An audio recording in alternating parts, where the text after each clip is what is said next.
50 nation. And you're right to say that, in a sense, it's not really about just going and voting for some guy according to what letter he has after his name every other November. That if you exist in a society where all the most influential levers in that society are wielded by the same cultural relativists that have basically plunged Europe over the waterfall, you have to do something about it there. You do have to start in the kindergartens and with the movie. You can't just complain. We on the right complain about movies a lot. We should actually just make other movies. We should recognise the entry levels different now. You don't have to be Paramount or Warner Brothers anymore. You should just get on with it and make better stories.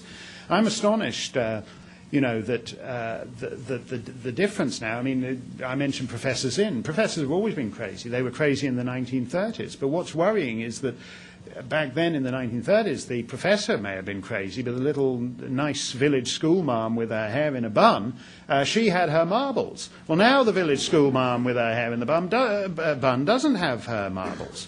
And so we have to recognize that you can't just do it on a kind of Republican-Democrat basis. You've got to actually make a difference in all those other institutions, or we will be in the same situation. Yes, the gentleman up there. Hi, my name's Damian Harvey. I'm a producer with Capitol Pictures here in Washington.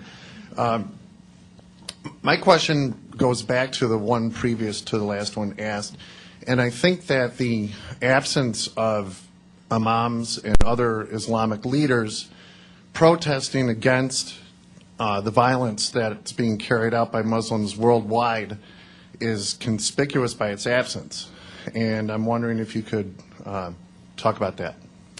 Yes, I think that's true. I think that's because I think I say in the book at some point that there are millions of so-called moderate Muslims. That's to say, Muslims who just want to get on with their lives, but they get no support for that moderation from any school of Islam. Every school of Islam is basically at its core jihadist. You know, Islam is a very problematic religion. It's much closer to a conventional imperial project than it is to what we regard as religion. And that's one of the mistakes when we hear that there's a mosque opening up on Main Street, we think, well, it's a religion, so we're thinking of like a congregational church or something like that. And it's not. It's actually something far more explicitly political.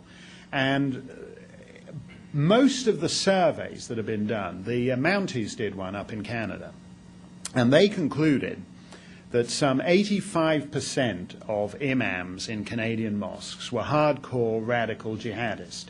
I believe a similar survey was done down here, and it was reassuringly lower. It was about 80%.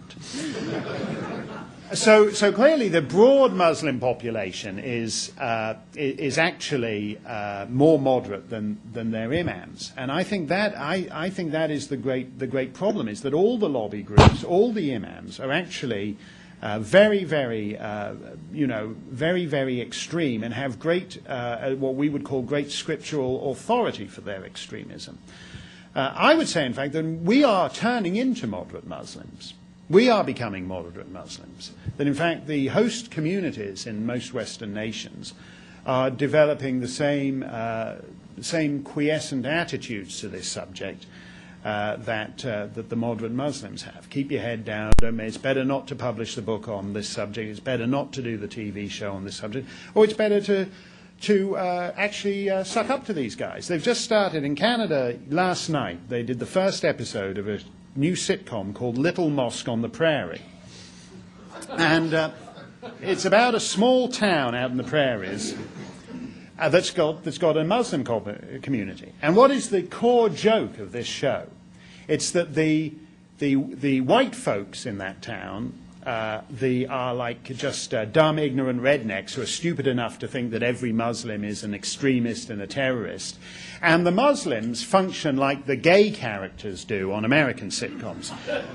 The Muslim is the new gay. And that's off the record because I want to get back to New Hampshire alive.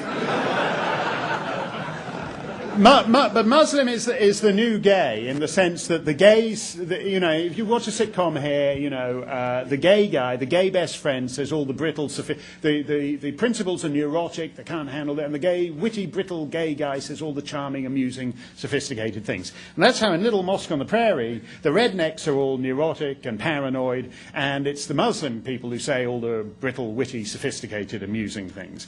And so I think that I would be surprised if it takes off there. I wouldn't be surprised if somebody does that kind. There'll be a Muslim best friend in a sitcom here before too long. If I was one of the gay guys, I'd be annoyed with this because it means they're moving into the role of the Darren character in Bewitched. They're going to be. Now I'm sounding like Larry King again. Let's say. Hi, Patrick Adams with the Washington Examiner.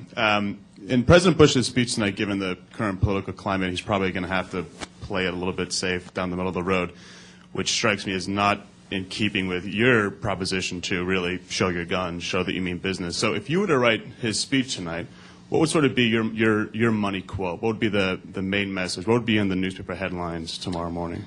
Well, I think he needs to slap down. I think the problem in Iraq is basically a problem in America. In the end, it's true. Nobody can give freedom to people in Iraq. But we can certainly do our best to facilitate the conditions in which Iraq can be better than most other countries in the Arab world. Is that a project in the U.S. interest? Yes, it is, because at the moment in the repression that's in the Muslim world, and in the Arab world in particular, the only political space is within the mosques. So if you are a dissenter in most parts of the Arab world, you become a jihadist. America should say, President Bush should say, we are trying to do a tough job in Iraq. We are trying to buck 1,000 years of history. We are trying to do something that every European power at the height of imperialism avoided. They sailed round the Middle East. They brought Western values to the Indian subcontinent and to Australia and the Pacific and to the Americas and the Caribbean, but they sailed round the Middle East. And it is unfortunately on America's watch that we have to do the job they bucked centuries ago. Is it tough? Yes. But is there an alternative? No. Because American credibility is on the line. Because our enemies understand that the war in Iraq is not about Iraq, it's about America. Iran turns out to be funding both sides of the so-called civil war in Iraq. It's funding the Sunni and it's funding the Shia. Why would it be doing that? Because it's basically staging an ersatz dinner theatre civil war for the benefit of American TV. Because it knows that the object is to make America weak, to make America scuttle and run, and essentially to cow Americans into running away. It's been a long time since this country unambiguously won a war. It's been 60 years, apart from pipsqueak things like Grenada. The question before Americans is Vietnam an aberration or is it part of a pattern? Because if it's part of a pattern, you're done for. You can't be a rich, prosperous country and keep losing wars and expect to stay prosperous and powerful and advanced. You simply can't. Not going to happen. Nobody would take America seriously if America retreated from Iraq. Why would they? Why, not Russia, not China. Why would Belgium take America seriously? If we were sitting across the table in trade negotiations, what's America going to threaten? The thing is, in the end, if you're interested in talking about different ways to victory, then fine, we can have a disagreement about that. If, like Ted Kennedy, you say there's no possibility of victory, there's never going to be a possibility of victory, there's no victory, then sorry, you're not part of the conversation. You can't be part of the conversation. And President Bush needs to take it to those guys, those defeatism, and say, look, you want defeat. That's your right. That's your right to argue for defeat. But America, under my administration, is not looking for the best way to lose. He needs to get tough, not just on Iran and Syria and the insurgents. He needs to get tough on the losers here in his own country.